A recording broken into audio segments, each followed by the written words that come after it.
उसने वो फाइल देख ली जो जलंधर उसे देने वाला था, जिसमें तुम्हारा अतीत का सच है।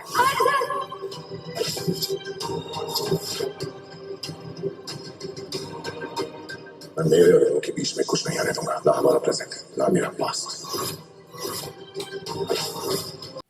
सीरियल तुमसे तुम तक में आ गया है बहुत ही धमाकेदार ट्विस्ट। जी हाँ, आप आने वाले ट्विस्ट में देखने वाले हैं कि यहाँ पर अब अनु अपने होश में नहीं है और अब उसे अपने फ्लैशबैक आने शुरू हो गए हैं जो कि उसके पुराने जन्म के हैं, जो कि आर्य से जुड़े हुए हैं। और आर्य को जब ये बात पता चलती है कि आखिर उसे राजनंदिनी का साइन देखकर ये बेहोशी हुई थी, तो उसके बाद वो भी परेशान हो जाता है। जी हाँ, ये सब हुआ कैसे और कैसे कैसे आए अनु को इतने सारे फ्लैशबैक अपने पुराने जन्म के, चलिए बताते हैं और इसके बाद क्या होगा। लेकिन हाँ, अगर अभी तक आपने हमारे चैनल को सब्सक्राइब नहीं किया है तो जल्दी से कर लीजिए। जहां आप आने वाले ट्विस्ट में देखने वाले हैं कि असल में होता कुछ ऐसा है कि यहाँ पर जो आर्य होता है वो जैसे ही आर्य मीटिंग रूम में होता है और वहीं पर वो किसी डील को लेकर बात कर रहा होता है, तब तक अनु उसके कैबिन में जाती है और जैसे ही वो फाइल को देखती है, राजनंदिनी के साइन को देखते ही उसे चक्कर आ जाते हैं और वो वहीं गिरकर बेहोश हो जाती है। तभी नीतू की नजर उस पर पड़ती है और वो जल्दी से जाती है अब आर्य सर के पास और उन्हें बुलाकर लाती है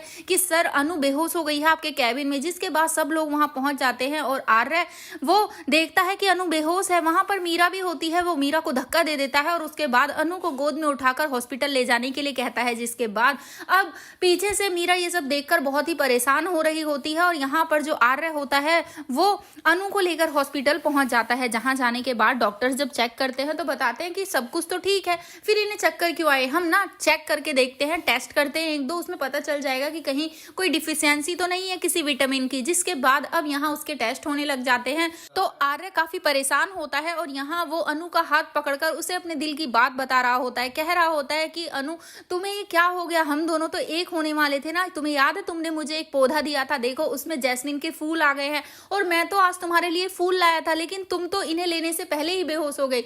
मैं तुम्हें कुछ नहीं होने दूंगा, हम दोनों एक होकर रहेंगे। जिसके बाद यहाँ पर अब जो नीतू होती है वो भी पुष्पा जी को कॉल करके बता देती है कि अनु हॉस्पिटल में है। जिसके बाद अब यहाँ पर पुष्पा और गोपाल जी दोनों हॉस्पिटल पहुंच जाते हैं अपनी बेटी से मिलने के लिए। जहां पर अब आर्य परेशान हो रहा होता है कि आखिर अनु को ये सब कैसे हुआ।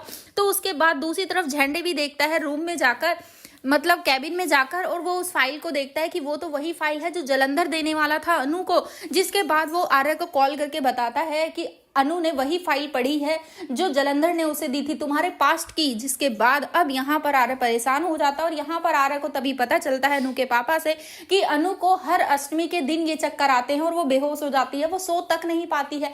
लेकिन अभी तक ये सब रात में होता था और अब दिन में भी होने लग गया है। जिसके बाद अब आर्य वो दोनों बातों को जोड़कर देखने लगता है कि आखिर ये बात है क्या, आखिर अनु का मेरे से कोई लेना देना तो नहीं, क्या हम दोनों का पास्ट में कोई रिलेशन तो नहीं था। जिसके बाद वो परेशान होता है और यहाँ रूम में बैठकर सोच रहा होता है कि मैं और अनु कभी अलग नहीं हो सकते, हम अपने बीच में किसी को नहीं आने देंगे। जिसके बाद अब यहाँ पर अनु को जैसे ही होश आता है हॉस्पिटल में, वो एकदम साए की तरह खड़ी होती है और चलने लग जाती है बिना सुध-बुध के। जी हाँ, वो आर्य के घर के सामने पहुंच चुकी है और वहां जाकर अजीब तरीके से देख रही है। तो क्या सच में वो होश में नहीं है? क्या उसे राजनंदिनी की सारी बातें याद आ गई हैं? कल का एपिसोड काफी इंटरेस्टिंग होगा, तो आप है कितने एक्साइटेड? क्या आपको लगता है कि ये राजनंदिनी ही है पिछले जन्म की? आप हमें जरूर कमेंट करें।